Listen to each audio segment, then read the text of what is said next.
Hello दोस्तों, स्वागत है आप सभी का हमारे यूट्यूब चैनल में। आज की इस शॉर्ट वीडियो में हम बात करते हैं जो बजट में। आप जानते हैं बजट पेश हो चुका है, तो रुपया कहाँ से आता है और रुपया कहाँ जाता है।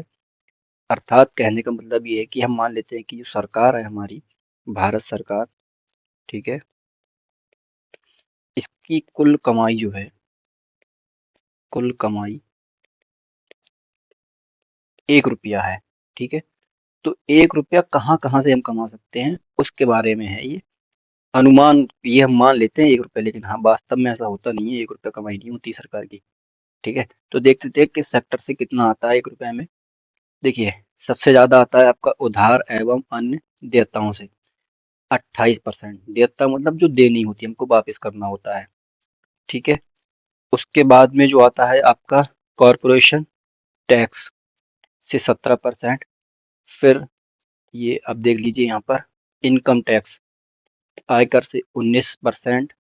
ओके, उसके बाद में कर भिन्न प्राप्तियां 7%, सीमा शुल्क 4%, जीएसटी एवं अन्य कर 18%, ऋण भिन्न पूंजीगत प्राप्तियां 1%, केंद्रीय उत्पाद शुल्क 5%। आप इनको क्रम में याद कर सकते हैं, जैसे उधार एवं अन्य देयताएं 28%, उसके बाद में आयकर 19%, फिर जीएसटी एवं अन्य कर 18%, कॉरपोरेशन टैक्स 17%। ठीक है, बाकी अब अदर ये इंपॉर्टेंट हो जाते हैं, 4, 1, 2, 3 और ये 4।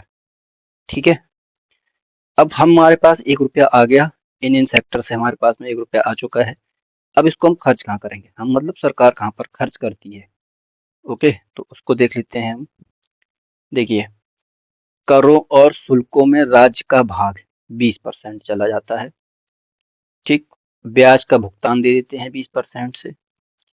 ओके, उसके बाद में केंद्रीय क्षेत्र की योजनाओं पर जो है 16% हम खत्म कर देते हैं। नेक्स्ट, अन्य व्यय 9%।